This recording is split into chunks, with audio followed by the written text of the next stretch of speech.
고린도전서를 잘 이해하려면요, 사도행전 18장을 보실 필요가 있어요. 사도행전 18장을 봐보면 바울 사도가 지금 로마가 있고, 그리고 이쪽에 터키가 있고요. 그 가운데가 이제 그리스가 있는 지역인데요. 지금 그리스라는 나라가 있는데, 그리스 나라가 꽤 커요.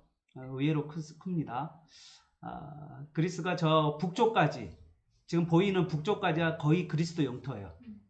위아래까지 전체가 그리스도 영토니까 상당히 큰 영토를 차지하고 있습니다. 그 중간에 이제 있는 도시가 바로 중간 그리스 아테네 쪽에 옆쪽이가 바로 고린도라고 하는 지역 보이시죠? 네, 그까지입니다. 바울이 사도행전 18장에 가보면 고린도 지역에 도착했죠. 2차 전도여행입니다. 바울의 2차 전도여행, 사도행전 18장에 보면 2차 전도여행 가운데 저 북쪽에서부터 전도를 쭉 해서 내려오는 가운데 아덴을 거치고 그 다음에 고린도로 오게 되는데요.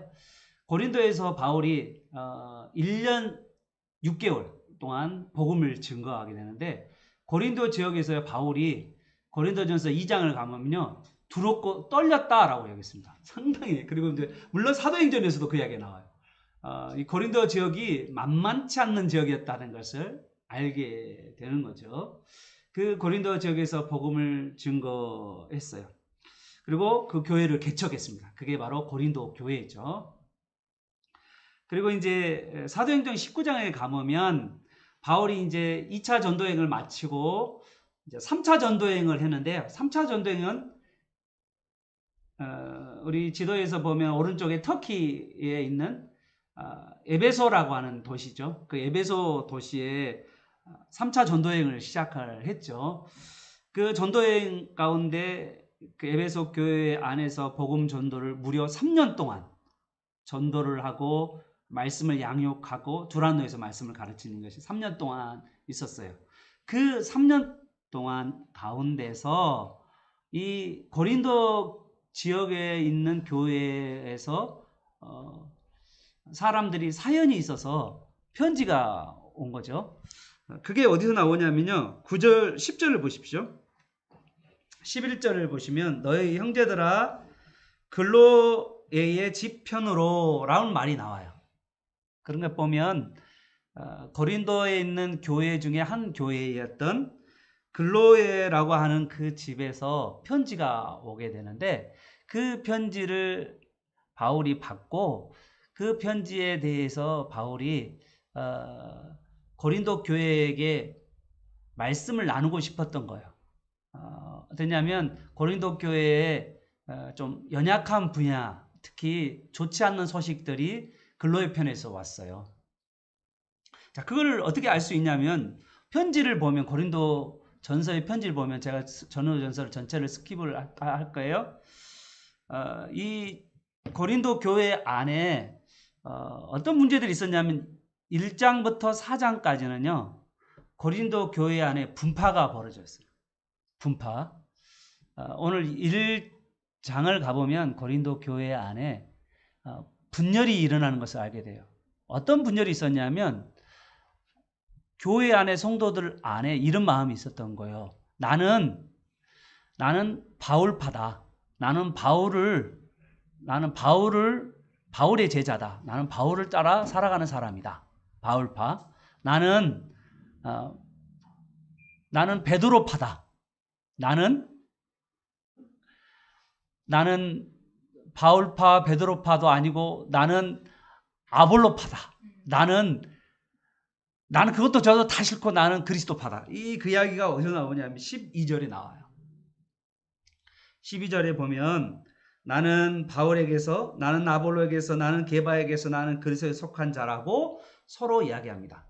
그럼 고린도 지역이 어떤 거냐면요, 고린도 지역은 퇴역 군인들이 이 고린도 지역에 많이 있었어요. 그러다 보니까 고린도 지역 안에는 군인들 안에 라인들이 형성하죠. 여러분 이제 현재 우리나라도 그런 거 있잖아요. 이렇게 여러분 잘 아시다시피 라인들이 있어요.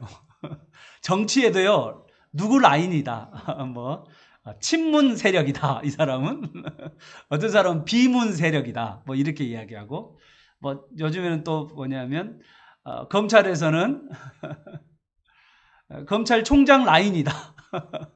검찰총장 라인이 아니다. 뭐 이렇게 해서 또 라인을 찾죠.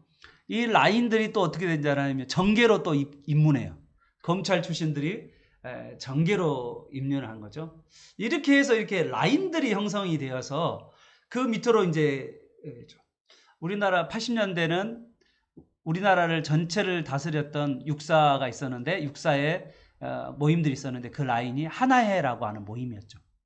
그래서 하나의 라인들이 군에서 제대하면 정계로 입문하고 정계에 입문해서 군뿐만 아니라 정계에 나와서 두고두고 권세를 썼던 사람들이 바로 하나의 라인이었죠. 이런 것처럼 라인들이 있었어요. 그런데 이 라인들이 어디에서 있었냐면 바로 교회도 있는 거죠. 그럼 직장 안에서도 있잖아요. 직장 안에서도 어떠냐면요. 부장님 라인, 이사 라인, 또 누구 라인, 누구 이사 라인, 누구 이사 라인, 이게 또 있어요. 다 있습니다. 그래서 라인을 타고 올라간다. 그런 이야기가 있잖아요. 교회에서도 마찬가지입니다. 제가 풍성교회에 있었을 때 풍성교회 전체 부목사가 5명인데 그 중에서 전임이 4분이었어요. 4분인데 4분이 어느 목사님 라인 성도님, 어느 목사님 라인 성도님, 어느 목사님 라인. 나는 담임 목사님 라인 성도님. 왜냐하면요, 교구 목사들이 주로 이제 성도님들 많이 만나고 교제를 많이 하기 때문에 또 이렇게 그래서요, 나는 어느 목사님이 좋더라. 그러면요, 어느 목사님 좋아하는 목사님이 금요기도에 설교를 한다. 그러면은 뭐 그때는 막 성도들이 막 많이 모여지고. 나는 그 목사님 싫어. 그런 목사님들이 설교한다. 그러면은 그때는 또 성도들이 쭉 빠고 이런 일들이 있어요.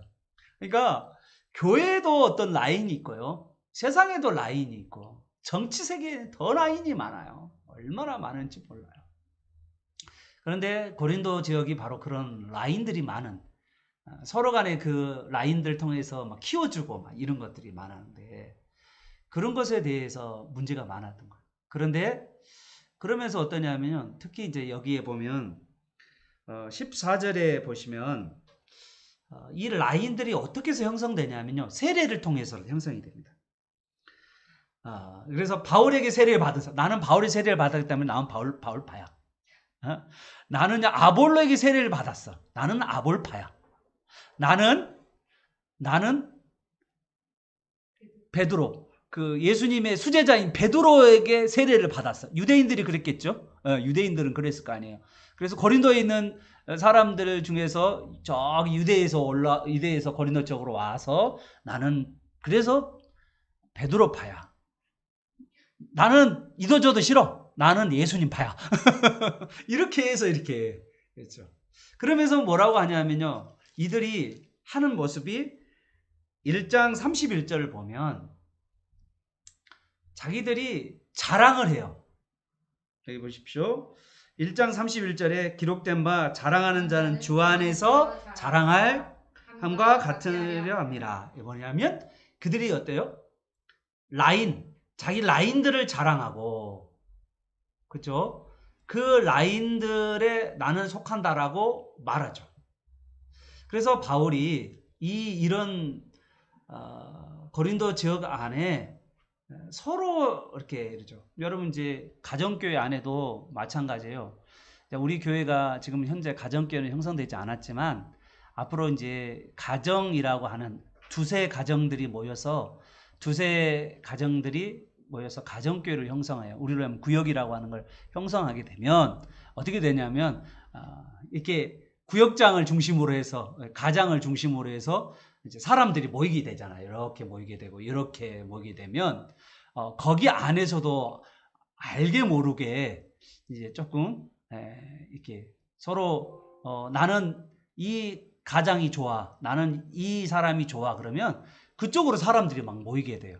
만약에 우리 이제 가정교회 가장이 어린이 부서를 해요. 그러면 어린이 부서에 뭐냐면 가정교회 식구들을 막 동원합니다. 그러다 보면 어떻게 되냐면요. 청소년부나 유치부에는 그 선생님들이 발로 안 가요. 또 왜냐하면 세력이 그쪽으로 크다 보니까. 그러면 어린이 부서만 이렇게 팍 많아지는 거예요. 그러면 왠지 모르게 다른 부서의 교육자들과 다른 부서에 있는 선생님들이 진짜 자기들만 좋아서 막 뭉쳐. 기분 나쁘 죽겠어. 막 이렇게 되는 거죠. 그러니까 이게 알게 모르게 뭐냐면 교회 안에 계파가 형성이 돼요. 그럽니다. 뭐 가정에서는 안 그런 줄 알아세요? 가정 안에서는요. 때로는 아빠가 왕따인 경우가 있잖아요. 예, 엄마가 왕따를 시켜요. 이렇게 엄마가 아빠를 뒤에서 뒷담화를 많이 해요. 애들 인데서 막 그리고 얘들을 품고 막 이렇게 해요. 그러면 얘들이 괜히 아빠가 이렇게 뭐 잘못한 것도 없는데 애들이 아빠를 말하면 아빠의 말을 시큰둥이 안 들어. 이런 분위기로 가정을 만드는 경우도 있단 말이에요. 그래서 다들 자녀들이 엄마 말만 듣는 이런 거죠. 이런 계파들이 가정 안에도 있어요. 이거는요 어디에나 있어요. 그런데 가면 이게 옳으냐? 이렇게 하는 게 옳겠어요? 아니죠. 그래서 바울이 오늘 그것에 대해서 그렇게 서로 이렇게 계파를 형성하여서 자기들끼리 자랑하면서 살아가는 그들에게 바울이 이야기하는 게 뭐냐면 우리 18절입니다. 1장 18절. 바울이 여기 17절 한번 읽어보도록 하겠습니다. 우리 17절 같이 읽을까요? 시작. 그리스도께서 나를 보내심은 세를 베푸려 하려 하심이 아니요 오직 복음을 전하려 하심이로다. 말의 지혜로 아니함은 그리스도의 십자가가 헛되지 않게 하려 함이라. 아멘. 바울이요 지금 고린도 교회가 잃어버린 게 있는데 그거는 뭐냐면 그리스도의 십자가예요. 복음을 잃어버렸다는 거죠. 고린도 교회가 지금 계파를 형성하고 있는 것은 그거는 뭐냐면 예수 그리스도가 우리를 위하여 십자가에 못 박혀 죽으신 것을 잊어버리기 때문에.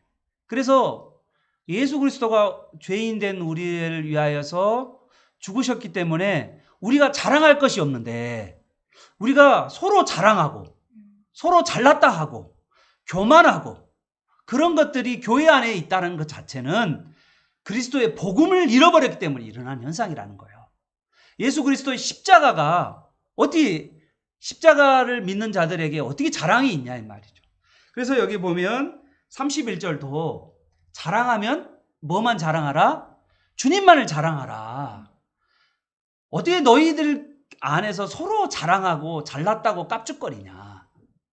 그러면서 예수 그리스도 안에 있는 우리가 바로 예수 그리스도의 은혜를 받은 우리가 바로 고린도 교회의 성도이라는 것을 기억하고 우리가 서로 자랑하지 않게 바랍니다. 그리고 또 고린도 교회 안에서는요. 여기 옆에가 아테네 지역이었거든요. 아테네 지역에는 그 유명한 그리스 철학이 유명했잖아요. 그래서 그리스 철학이 많았기 때문에 거기에 세상적인 지혜들이 너무 이렇게 많이 했어요. 고린도 쪽에도 그 그리스도 철학이 그대로 영향을 주잖아요. 그래서 세상의 지혜들을 많이 이야기해요. 그러면서 세상의 지혜를 이야기하면서 자기가 잘났다고 자기 자랑을 하는 거예요. 교회 안에 들어와서. 그래서 바울이 뭐냐면 너희가 자랑할 것이 있으면 예수 그리스도의 십자가 외에 자랑할 것이 없다라는 거예요. 바울도 나는 십자가 외에는 자랑할 것이 없다라고 고린도전서 2장에도 이야기해요. 내가 십자가 외에는 자랑할 것이 없다. 우리는 십자가의 은혜를 받은 자이고 그 십자가로 우리가 살아가는 자이지 우리가 우리 자신을 자랑하는 자가 아니다. 세상의 지혜를 자랑한 자가 아니다. 라고 이야기를 하고 있으면서 바울이 이 복음을 증거하는 가운데 예수 그리스도의 십자가의 복음을 증거하는 가운데 고린도 교회의 문제들을 해결해 가는 모습을 보게 돼요. 이게 바로 1장부터 4장까지가 바로 이 분쟁으로 일어나는 것에 대해서 십자가를 통하여서 처방을 줌으로 그들이 다시 바른 신앙을 갖도록 권면하고 있는 거죠. 여러분 지금 한국 교회가 일부의 정말 어떻게 보면 일부의 목사님이 목사님들이 지금 한국 교회를 되게 어지럽게 하거든요. 여러분, 그분이 하는 이야기가 성경적이지 않아요. 성경을 보는 사람은 그분의 이야기가 얼마나 잘못된 이야기인지를 알게 돼요. 근데 성경을 안 보면요, 그분의 이야기가 맞은 것처럼 보여요. 성경은 그렇게 나와 있지 않아요. 바울의 복음은 십자가 복음이잖아요. 십자가는 예수 그리스도께서 우리의 죄를 위해서 대신 죽으실 뿐만 아니라 우리가 자기를 부인하고 자기 십자가를 지고 주님을 따르라고 그랬거든요. 그런데 일부의 사람들은요, 자기 십자가를 지지 않아요. 오히려 교만과 자랑이 그들에게는 가득해요. 그런 사람의 말을 계속 듣다 보면 교회가 어지러워지는 거죠. 고린도 교회도 자기 자랑이 가득 차는 교회였다면 그 고린도 교회는요, 어지러운 교회가 되는 거예요.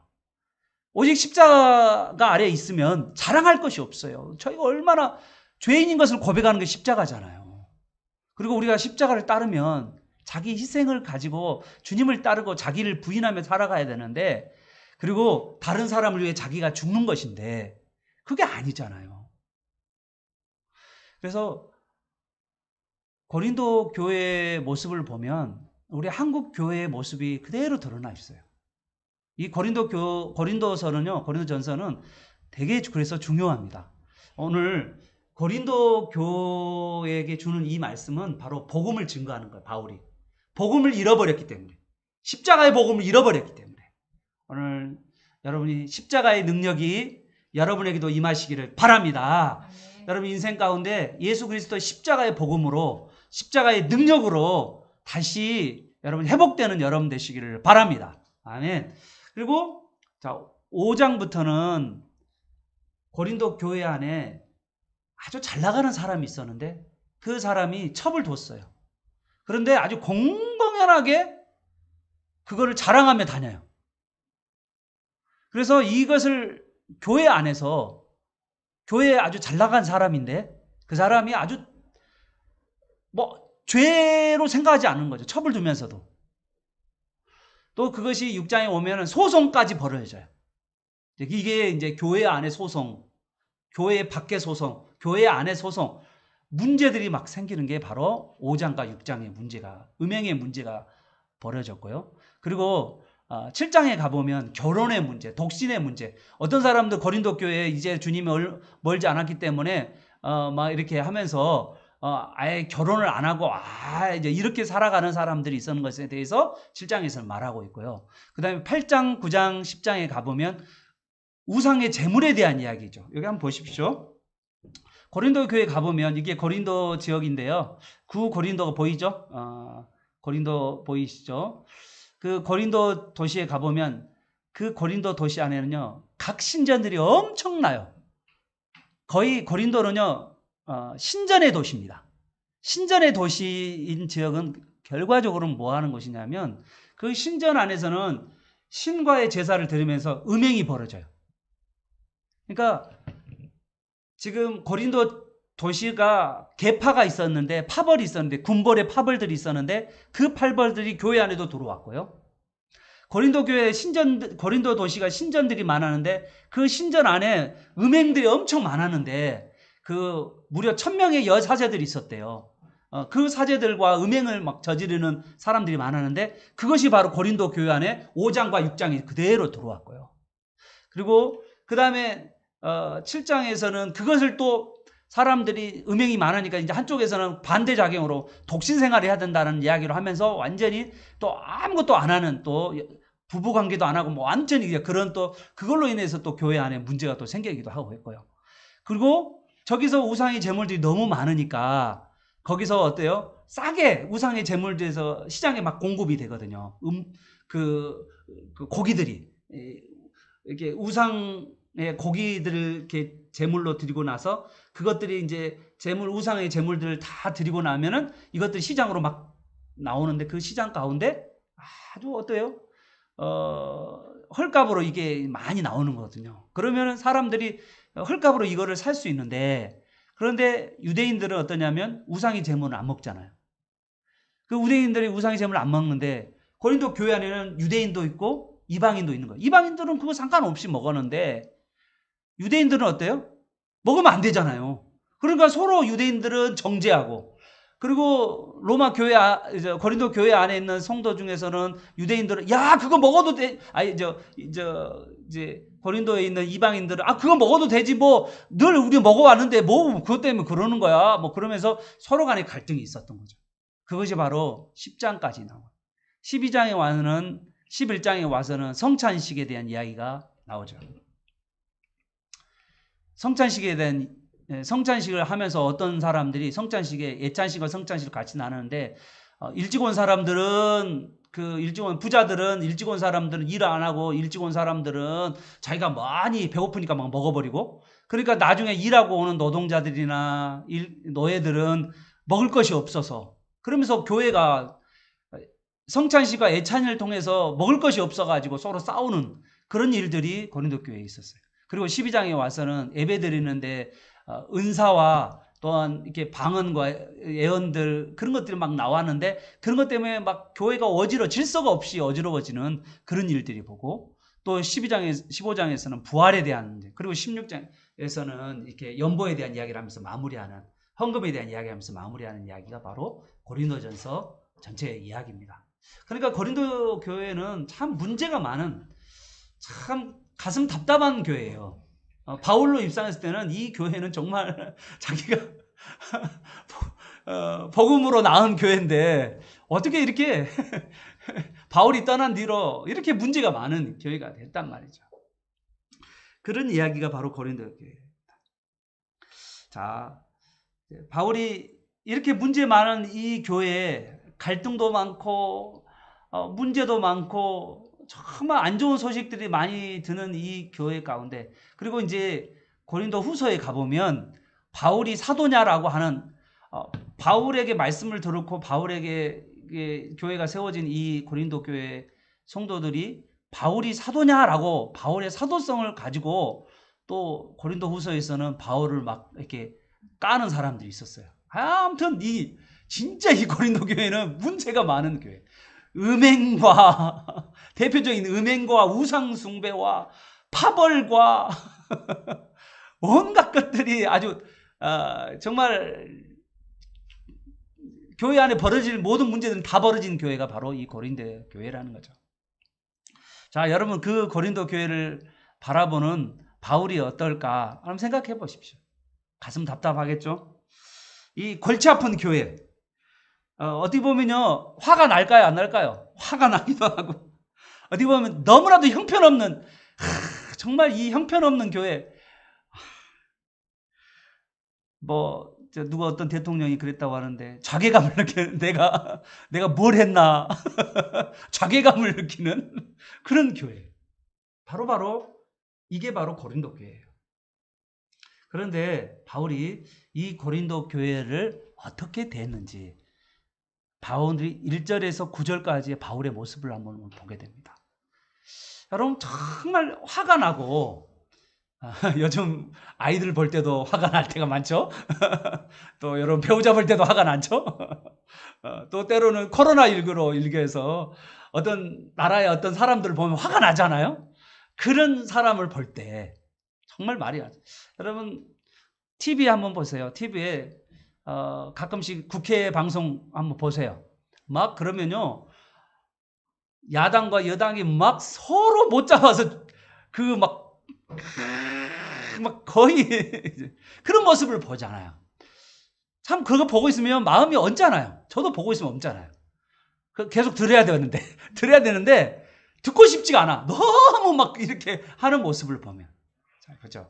그런 언짢은 모습들이 있는데, 그럴 때 우리는 어떻게 해야 되나요? 여러분, 참 중요한 거예요. 바울의 이런 성숙한 모습을 한번 우리가 볼 필요가 있어요. 오늘 1절에서 3절까지 바울이 어떻게 이야기하냐면요, 인사를 합니다. 자, 우리 1절에서 3절 한번 여러분 체크해 보세요. 1절에서 3절. 바울의 인사, 그리고 4절에서 9절까지는요, 바울의 감사합니다. 바울의 인사와 바울의 감사. 됐죠? 바울의 인사와 바울의 감사. 이렇게 되는데, 1절에서 3절 보십시오. 이렇게 문제 많은 교회에 대해서 바울이 이 고린도 교회에 관심을 가지고 자기가 얼마나 관심이 많고 이 고린도 교회에 관심이 많은지 정말 문제가 많은데도 불구하고 내가 얼마나 관심이 이 골치 아픈 교회에 이 바울이 얼마나 관심이 많은지에 대해서 바울은 첫 서두에 인사와 감사로 시작해요. 참 여러분 이 이야기 들으면 야 내가 언제까지 너희들 뒤치까리 하냐 그렇게 먼저 말이 나와야 되는데요. 바울은 그렇게 시작하지 않았다는 거예요. 바울은 인사와 감사로 시작해요. 아주 형편없는 교회예요. 그런데 이 형편없는 교회에 바울이 인사를 합니다. 어떻게 인사를 하는가 한번 볼까요? 자, 보십시오. 1절입니다. 하나님의 뜻을 따라 그리스도 예수의 사도로 부르심을 받은 바울과 형제 소스테네는 그래서 2절입니다. 고린도 교회에 이야기합니다. 2절 시작. 고린도에 있는 하나님의 교회 곧 그리스도 예수 안에서 거룩하여 지고 성도라 부르심을 받는 자들과 또 각 처에서 우리 주 곧 그들과 우리의 주 대신 예수 그리스도의 이름을 부르는 모든 자들에게 3절 하나님 우리 아버지와 주 예수 그리스도로부터 은혜와 평강이 있기를 원하노라. 아멘. 3절에 보니까 바울이 우리 주 예수 그리스도의 은혜와 평강이 있기를 원하노라. 고린도 교회에다가 은혜와 평강을 바울이 빕니다. 그죠? 하나님 아버지와 예수 그리스도의 은혜와 평강을 이렇게 형편없는 교회에 바울이 뭐합니까? 축복하잖아요. 그죠? 축복하는 모습을 첫 번째 바울이 축복하는 모습을 보여요. 고린도 교회에 대해서 2절에 뭐라고 했는지 한번 볼까요? 2절에는 고린도에 있는 하나님의 교회. 하나님의 교회? 무슨 많이 들었네? 이단들이 항상 좋은 것은 다 좋은 건 다 끌었어요. 하나님의 교회.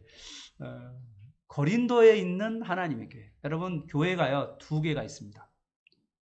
첫 번째 교회를 옆에다 써놓으시면 좋은데 우주적 교회예요. 뭐라고요? 우주적 교회. 자, 우주적 교회라는 것은요 구약부터 신약뿐만 아니라 앞으로 있는 예수 그리스도를 믿는 모든 사람. 그러니까 구약에서부터 유대인이든 이방인이든 하나도 상관없이 예수 그리스도를 구주로 믿는 교회. 그거를 뭐라고 하냐면 전 세계에 흩어져 있는 교회. 과거, 현재, 미래 모든 교회. 그런데 그 교회는 어떤 교회냐면요. 예수 그리스도를 머리로 하는 교회. 이 교회는요. 완전한 교회예요. 문제없는 교회예요. 예수 그리스도를 통하여서 구원받은 성숙한 그리스도인의 교회.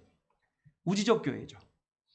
이 우주적 교회 안에 우리 모두가 들어가 있음을 여러분 믿으시기를 바랍니다. 아멘. 그런데 또 교회 하나가 있는데 어떤 교회냐면요. 지역교회예요. 이 지역교회는요. 고린도에 있는 교회, 광명에 있는 교회, 대표적인 것은 함께하는 풍성교회. 이게 바로 지역교회예요. 이 지역교회는요. 불완전한 교회입니다. 이 불완전한 교회는 어떠냐면 예수 그리스도를 구주로 믿는 사람도 있고요. 앞으로 예수 그리스도를 구주로 믿을 가능성이 있는 예비신도가 있는 예비신자가 있는 교회. 이게 바로 뭐냐면 지역교회예요. 지역교회. 고린도 교회는 왜 문제가 많았냐면 바로 지역교회예요. 정말 예수 그리스도를 구주로 믿는 교인도 있지만 예수 그리스도를 아직 구주로 믿지 않았어요. 그런데 교회 안에 들어와 있어요.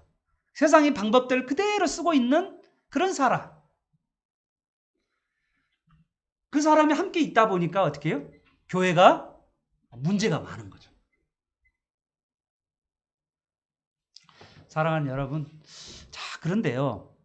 고린도 교회는 어떻게 해서 형성됐을까?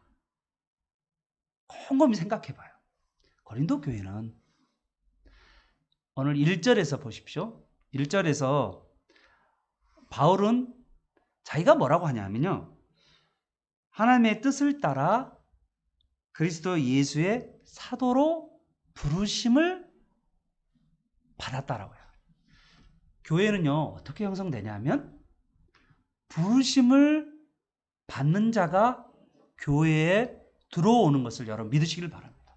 어떤 분들 이렇게 이야기합니다. 아이고, 나는 뭐 어쩔 수 없이 우리 아빠 때문에, 엄마 때문에 교회 왔지 뭐. 이렇게 생각하시는 분도 있죠. 또요, 갈 데가 없어가지고요. 저희 풍성교회 왔죠. 이런 분도 있고요. 아이고, 뭐 그냥 왔죠 뭐. 이런 분들이 있어요. 그런데요, 절대 그러지 않습니다. 한 교회를 누가 형성하냐면 바울이 형성한 것처럼 보이지만 바울도 사실은 부르심을 받았어요. 여기 보면 2절에도 뭐라고 이야기하냐면 2절에 그리스도 예수 안에서 거룩하여지고 성도라고 부르심을 받는 자. 그리고요 2절에도 2절 끝에도 예수 그리스도의 이름을 부르는 자. 여기는 부르심을 받은 자 아니라 예수 그리스도를 주라고 부르는 자라는 거죠. 그러니까 왜 어떻게 되냐면 예수 그리스도께서 우리를 부르신 거죠. 사랑하는 여러분, 우리 함께하는 풍성교회 여러분요, 그냥 온 것이 아니에요. 하나님이 함께하는 풍성교회로 부르신 줄 여러분 믿으시길 바랍니다. 여러분, 하나님께서 이곳으로 불러서 교회를 형성하게 만드신 거죠. 예수 그리스도를 머리로 우리를 지체로 해서 교회로 우리를 부르신 줄 여러분 믿으시길 바랍니다. 두 번째는요. 그러면 그렇게 부르셔서 뭐 하시려고 그렇게 부르셨을까요? 부르신 목적이 뭘까요? 바로 9절입니다. 우리 9절을 보십시오. 부르시는 목적이 뭐냐면 우리 같이 한번 읽어보도록 하겠습니다. 시작. 너희를 불러 그의 아들 예수 그리스도 우리 주와 더불어 교제하게 하셨다. 아멘. 우리를 불러가지고 그의 아들 예수 그리스도 우리 주와 더불어 교제하기 위해서요. 우리 예수 그리스도와 교제하기 위해서 주님께서 우리를 부르신 줄 여러분 믿으시길 바랍니다. 자, 교회는 어떻게 형성된다? 부르심을 받았기 때문에 교회가 형성된 거예요. 여러분은 다 하나님의 부르심을 받은 거예요. 예수 그리스도의 부르심을 받은 거예요. 그리고 부르심을 받은 목적이 뭔데요? 하나님과 예수 그리스도와 교제하게 했어요. 여러분, 예수 그리스도 얼마나 교제하십니까? 여러분이 예수 그리스도 교제하지 않는다면 아직 지금 부르심을 받지 못한 거예요. 예수 그리스도를 찾지 않는다면 지금 저는요, 이 코로나19가 정말 내가 진짜 신자인지 아닌지를 정말 구명되는 분명한 자리인 거예요. 여러분 보죠. 누가 교회에 나오라는 이야기도 뭐 안 하잖아요. 말할도 못해요. 내가 신자인지 아닌지는요, 내 모습을 보면 다 알아요. 내가 하나님의 말씀을 정말 찾고 있는지, 내가 인터넷상이라도 이 인터넷 안에서 하나님의 말씀을 듣고자 하는 것인지 내 자신을 쫙 돌아보면 알게 돼요. 나는 정말 주님을 믿고 살고 있는가? 나는 주님과 교제하며 살고 있는가? 내 자신이 정말 주님을 믿고 있는가? 교제하고 살고 있는가? 그걸 보면 내가 성도인지 아닌지를 분명하게 알게 된다는 거죠. 사랑하는 여러분 꼭 누가 보든 안 가든 간에 여러분이 어디에 있든 간에 어느 곳에 있든 간에 그와 상관없어요. 어느 곳에든지 집에서든지 회사에서든지 공장에서든지 어느 곳에든지 커피숍이든지 어느 곳에든지 주님과 교제하는 저와 여러분 되시기를 축복합니다. 아멘. 예. 자, 그러면 오늘 바울이 이제 특별하게 이 문제 많은 이 교회의 2절에 보시면 이 문제 많은 교회를 뭐라고 부르는지 한번 보겠습니다. 자, 고린도에 있는 무슨 교회? 하나님의 교회. 하나님의 교회라는 뜻은 뭐냐면 하나님의 백성들이 모이는 교회. 그렇죠? 하나님을 믿는 교회. 교회의 정체성이 바로 뭐냐면 하나님 중심으로 모인 교회라는 거죠. 교회의 머리가 하나님인 거죠. 그 하나님의 교회. 이런 교회를 이야기하는 거죠. 그리고요, 두 번째는 그 하나님의 교회는 뭐라고 말했냐면 그리스도 예수 안에서 거룩하여 지고 성도라 부르심을 받은 자들. 자, 지금 거룩이라는 단어는 구별된다는 단어예요. 자, 예수 그리스도 안에서 구별된 교회라고 이야기했는데요. 지금 고린도 교회는 구별이 돼요, 안 돼요? 잘? 세상과? 안 돼요. 그런데 바울이요, 이 고린도 교회를 보고 뭐라고 이야기하냐면 거룩하여진 성도로 부르심을 입은 교회라고 이야기하는 거예요. 아니 지금 문제가 엄청 많은 교회라니까요.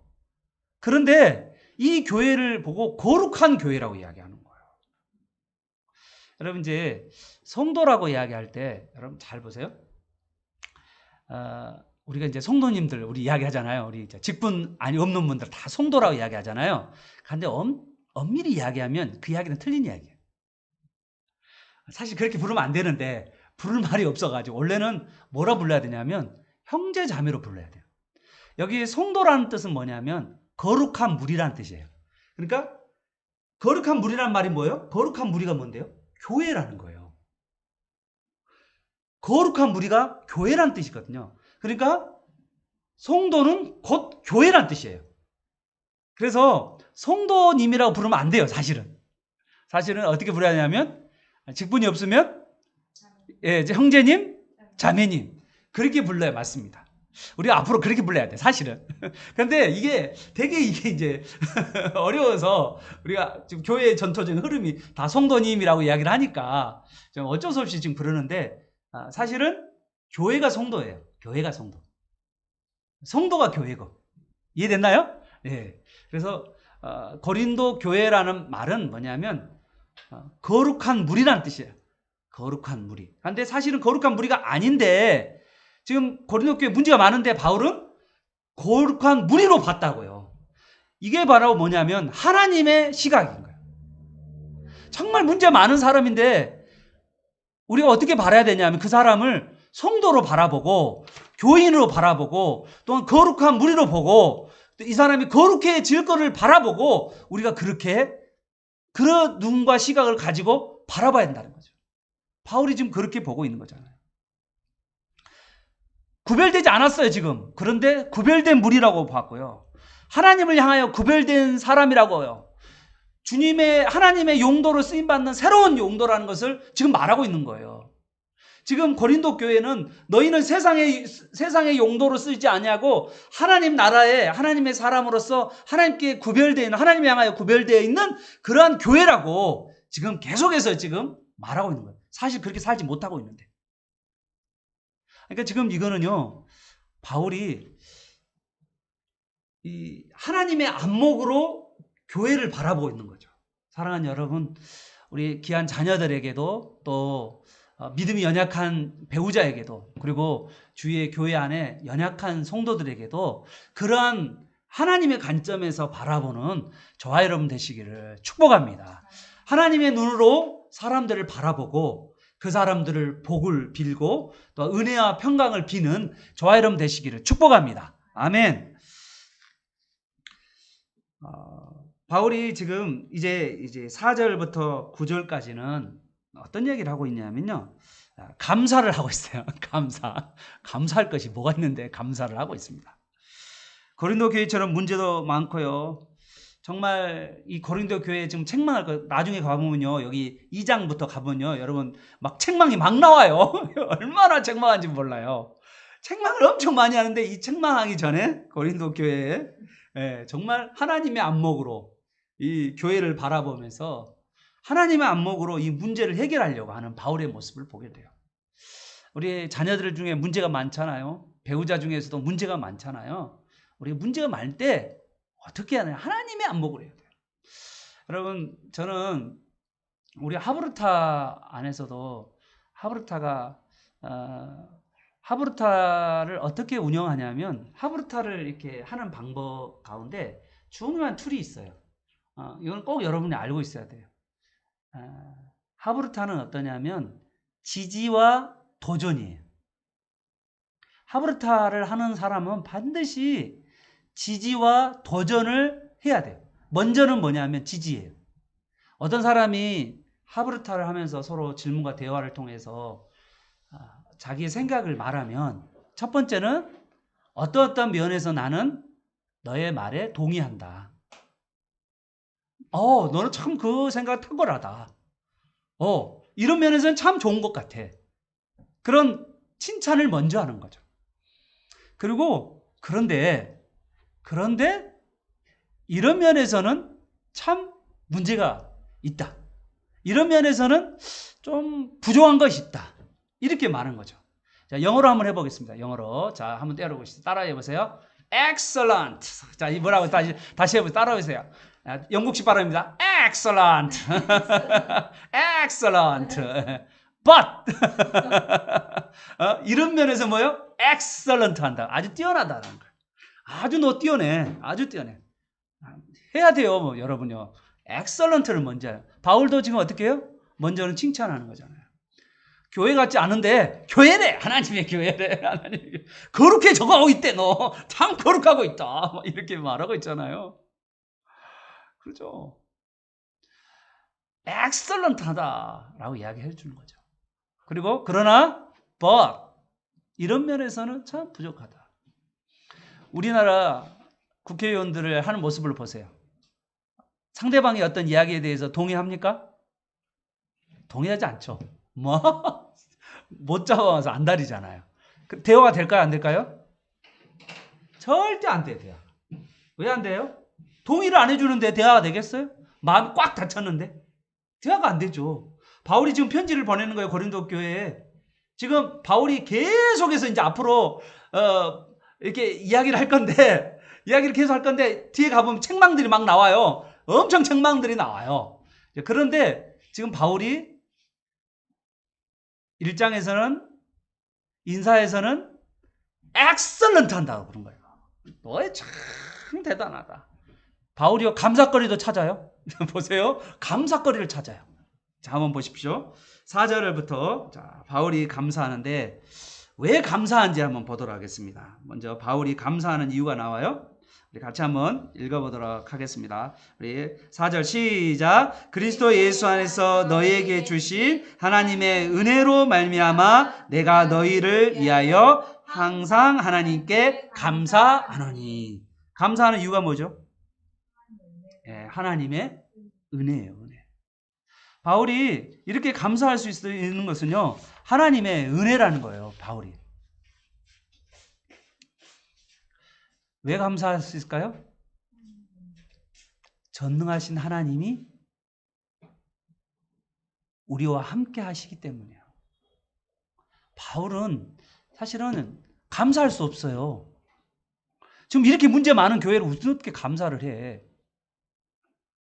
그런데 바울이 이 문제 많은 교회에 감사하는 이유는 하나님이 계시기 때문이에요. 하나님이 일하시기 때문이에요. 하나님의 은혜가 있기 때문이에요. 바울이 감사하는 이유가 있어요. 하나님의 은혜를 바라보고 있기 때문이에요. 하나님의 안목으로 바라봤기 때문에 바울이 감사한 거지. 여러분 진짜 바울이 감사할 수가 없다니까요. 고린도 교회가 엄청 문제가 많은 교회예요. 보고 있으면 정말 이게 정말 교회인가 할 정도로 형편없는 사람이라니까요. 형편없는 교회 사람들이 모여 있는데요. 거기가. 그런데 바울이 감사할 수 있던 것은 하나님을 바라봤기 때문이에요. 하나님이 뭐 하실 거라고요? 하나님이 은혜를 이 고린도 교회에 베풀기 때문이에요. 그래서 뭐예요? 그들을 불러주셨잖아요. 불러주셨잖아요. 그리고 그들과 예수 그리스도가 교제시켰잖아요. 그래서 하나님이 하시고 계시기 때문에 바울은요 감사했던 거예요. 하나님이 하실 거다. 하나님의 은혜가 있을 것이다. 이들에게 하나님의 은혜가 있을 것이다. 지금 아이들을 바라볼 때도 우리 아이를 볼 때 이 아이가 정말 지금은 이상한 애야. 내가 보면 말도 이상하고 행동도 이상하고 이상해요. 그런데 이 아이에게 하나님이 함께 하시고 하나님의 은혜가 이 아이에게 부어줄 거라는 그러한 믿음으로 여러분 그 안목으로 아이와 우리의 자녀들과 다음 세대를 바라보는 저와 여러분 되시기를 바랍니다. 여러분 교회 안에도요. 교회 아이들 중 가운데 이상한 아이들이 있어요. 정말 이상한 아이들이 있어요. 참 다루기 힘든 아이들도 있단 말이에요. 정말 힘들어요. 주일학교 교사들도 이 아이를 대하면 서로요. 학교 선생님도 그러잖아요. 학교 선생님도 학교 안에 좀 이상한 아이들은요. 선생님도 안에 다 소문나요. 알고 있어요. 다 알고 있어요. 그런데 믿음의 선생님들은요. 그 아이들을 축복해요. 믿음의 아이들은 정말 말썽거리가 왜 말썽거리인지 알죠? 집에서 말썽거리, 집에서 사랑을 못 받으니까 교회와 학교에서도 말썽을 부리는 거잖아요. 그래서 선생님들 중에서는요, 그런 아이요, 축복해요. 뭐 하나 잘했으면 그 하나에, 그거, 다른 거 하나도 안 봐. 딱 한 가지 잘한 것 보고, excellent. 그거 한대요. 그런데 그 아이가요, 그 선생님의 사랑을 받고 바뀌는 아이가 있어요. 여러분, 선생님 중에서 야다되고 저 못된 애, 저 너 싹스가 노라다, 너 뭐가 될래? 막 욕하는 선생님들 있잖아요. 그런 아이로 그 아이가 바뀔까요? 절대 안 바뀌잖아요. 그런데 엑설런트하다. 부족하지만 그 하나에 엑설런트하다라는 그 한마디에 아이들은 바뀌게 돼 있단 말이에요. 사랑하는 여러분, 문제 많은 우리 주위의 연약한 성도들을 볼 때마다 먼저 칭찬하는 여러분 되시기를 바랍니다. 먼저 감사하는 여러분 되시기를 바랍니다. 왜요? 하나님의 은혜가 그들에게 임할 것을 여러분 믿으시기를 바랍니다. 아멘. 바울이 감사하는 내용이 있어요. 감사하는 내용 5절과 6절. 5절에 보면 뭐라고 이야기하냐면요. 너희 고린도 교회가 하나님 안에서 모든 일, 모든 언변과 모든 지식에 풍족함으로. 그래도 고린도 교회가 잘한 점이 있네요. 고린도 교회가 말이 아주 풍성했나 봐요. 그리고 하나님의 지식이 또 풍성했나 봐요. 그래서 그리스도의 증거가 너희 중에 견고하겠대요. 별로 견고하지도 않는데, 견고하지도 않는데 그래도 말을 통하여서 그래도 하나님의 말씀이 아주 견고하게 그들을 세워가고 있다라고 지금 바울이 감사를 먼저 했어요. 첫 번째 감사. 두 번째 7절은요. 하나님의 은사, 은혜와 은세가요. 부족함 없이 고린도 교회에 임해가지고 이 은사로 말미암아서 하나님의 나타나심, 재림 때를 기다리고 있는 사람이라고 감사하고 있어요. 그러면서 어떻게 이야기하냐면 그 감사와 함께 좀 부족해요. 너무 부족한데 주님께서 8절에 너희를 위하여 우리 주 예수 그리스도의 날에 책망할 것이요. 뭐가 책망? 지금 뭐가 많은데요. 책망할 것이 수두룩해. 지금 앞으로 지금 이제 1장 하반절부터 계속 요게 계속 뭐라고 야단쳐. 야단치는데 지금 뭐라고 하냐면 바울은 처음에는 책망할 것이 없대요. 그런 날이 올 때까지 우리 그리스도께 주님께서 너희를 견고하게 붙들어 주실 것이다 라고 이야기하면서 고린도 교회를 바라보지 않고 주님을 바라보고 있는 거예요. 주님의 은혜를 바라보고 있는 거예요. 그러니까 사랑하는 여러분, 우리는요 연약한 사람을 볼 때마다 참 좀 가슴이 아픈 사람을 볼 때마다 다른 사람을 볼 때마다 하나님의 은혜가 저 사람에게 임할 줄로 믿습니다. 네. 예, 또 주님께서 책망 없는 사람이 될 때까지 주님께서 견고하게 세워줄 줄로 믿습니다. 예, 여러분 그렇게 기도하시면서 바라보면서 축복하는 저와 여러분 되시기를 바랍니다. 이렇게 감사하고 축복하는 그런 교회, 그런 교회를 이게 바로 바울이 정말 문제 많은 교회에 바울이 처음에 그들을 축복하는 모습. 정말 이 책망할 투성인 이 교회가 하나님의 은혜와 예수 그리스도의 십자가의 능력으로 책망할 거 없는, 그래서 주님께서 끝까지 경고해주는, 경고롭게 붙잡아주는 정말 그런 교회가 될 줄 여러분 믿으시길 바랍니다. 사랑하는 여러분, 정말 우리 안에 혹시 부족한 마음 보이지 않습니까? 오늘 보니까 이 부족한 모습들이 사실은 우리의 모습이잖아요. 그러면 참 내 자신을 볼 때도 어떨 때는 참 소망이 없다, 그럴 때가 있을 거예요.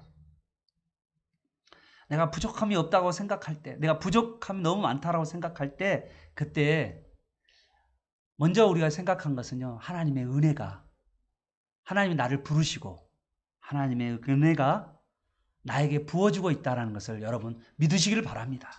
그래서요, 먼저 하나님 그래도 나를 부르시고 나의 문제 많은 나를 불러주시고 하나님 감사합니다. 혹시 내 주위에 문제 많은 사람이 보면 하나님께서 그를 불러서 교회 공동체 하나 일원으로 만들어졌다는 것으로 먼저 감사하는 저와 여러분 되시기를 바랍니다. 하나님께서 또한 그 사람을 책망할 것이 없는 자로, 교제하는 가운데 책망하지 없는 자로 만들어 가실 것을 여러분 믿으시면서 감사해 가는 저와 여러분 되시기를 축복합니다. 아멘. 오늘 그런 은혜가 여러분 모두에게 임하시기 축복합니다.